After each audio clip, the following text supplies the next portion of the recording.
మంత్రి పొంగులేటి శ్రీనివాసరావు మాట్లాడుతున్నారు, అలాగే చూద్దాం.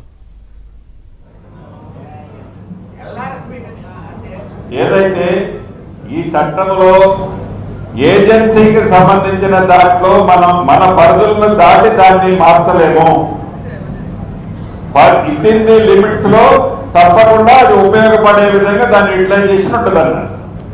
రిజిస్ట్రేషన్ శాఖకు సంబంధించి నిన్న మొన్న పత్రికల్లో ఈరోజు కూడా వార్తలు వస్తున్నాయి. మీరు ప్రాతినిధ్యం వహిస్తున్న శాఖ, మీరు నిబంధనలకు లోబడి చేయాల్సిన రిజిస్ట్రేషన్ నిబంధనలు అతిక్రమించి మూకుమ్మడిగా జరుగుతున్న రిజిస్ట్రేషన్ సంబంధించి రాష్ట్ర వ్యాప్తంగా కూడా అంతకుముందు యాదగిరిగుట్టలో ఈ తరహా జరిగింది, ఇప్పుడు ఖమ్మం వైరాలో జరుగుతుంది. రాష్ట్ర వ్యాప్తంగా రిజిస్ట్రేషన్ శాఖను ప్రక్షాళన చేయడానికి ప్రభుత్వం ఏమైనా ప్రయత్నం చేస్తూ ఉంటారు?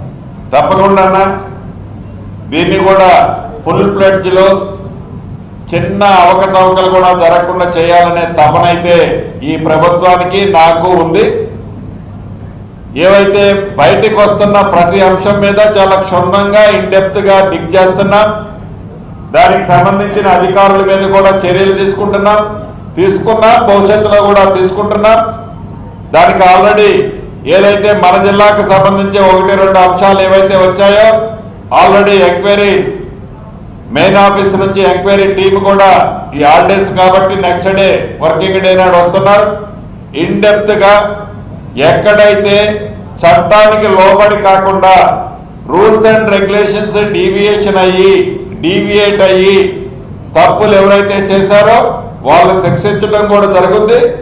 భవిష్యత్తులో తప్పులు జరగకుండా ఉండే విధంగా ఎలా ఈ వ్యవస్థను స్ట్రీమ్ లైన్ చేయాలో దాని మీద కూడా ఈ ప్రభుత్వం కేంద్రీకృత కాన్సన్ట్రేషన్ చేయడం జరుగుతుందన్న.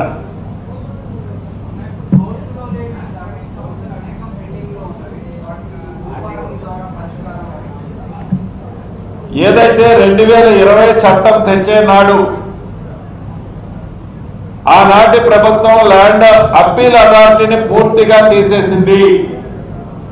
దాంతో ఏ ల్యాండ్ చిన్న సమస్య వచ్చినా పంచాయతీ వచ్చినా ఆ భూమి ఆసామి డైరెక్ట్ గా కోర్టు మెట్లు ఎక్కడం తప్ప వేరే మార్గం లేదు.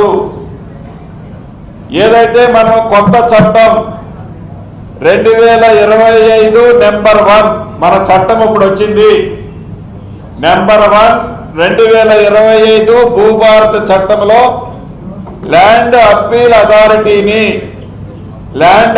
అథారిటీని ఏర్పాటు చేయడం జరిగింది.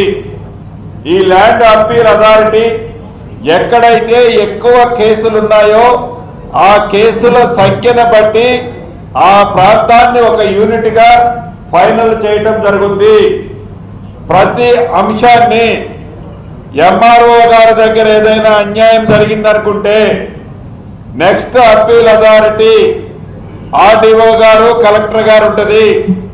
ఆర్డీఓ గారి దగ్గర జరిగిందంటే కలెక్టర్ గారు ల్యాండ్ ట్రిబ్యునల్ దగ్గర ఉంటుంది. కలెక్టర్ గారి దగ్గర జరిగిందంటే ల్యాండ్ ట్రిబ్యునల్ దగ్గర అప్రోచ్ అవ్వచ్చు. ఈ కొత్త చట్టంలో ఈ ఎసులుబాటుని సామాన్య ప్రజలకి, సామాన్య రైతులకి, భూములున్న ఆసాములకి మంచి జరిగే విధంగా దీన్ని సవరించుకున్నాం మన కొత్త చట్టం వల్ల.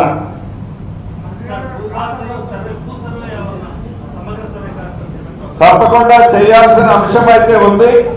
చట్టంలో ఆ ప్రయోజనం అయితే పెట్టాం, కానీ ఇది వ్యక్తిగతంగా నాకు కూడా చేయాలని ఉంది.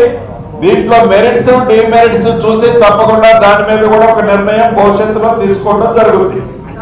అదేవిధంగా ఇప్పుడు రిజిస్ట్రేషన్లు జరిగేటప్పుడు పక్క రాష్ట్రంలో కర్ణాటకలో ఉన్న విధంగా ఇప్పుడు రిజిస్ట్రేషన్లు జరిగే దాంట్లో ప్రతి డాక్యుమెంట్తో పాటు సరిహద్దులతో కూడిన క్లియర్ మ్యాప్ ను కూడా మెన్షన్ చేయాలన్నది ఈ చట్టంలో పేర్కొనబడిందన్న.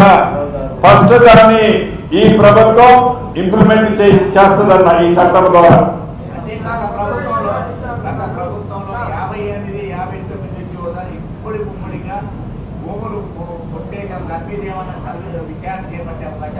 చేపట్టాము. ఇప్పటికే వేలాది కోట్ల రూపాయల ఆస్తులని ఆనాడు 59వ జీవో ద్వారా ఆనాటి పింక్ కలరు నాయకులకి దానాదత్తం చేస్తే వాటన్నిటినీ ఓల్డ్ చేసి తిరిగి ప్రభుత్వం దాన్ని వెనక్కి తీసుకునే కార్యక్రమాన్ని చేపట్టాలనుకుంటుందన్న అందుట్లో మన ఖమ్మం లాంటి ప్రాంతం కూడా ఉంటుందన్న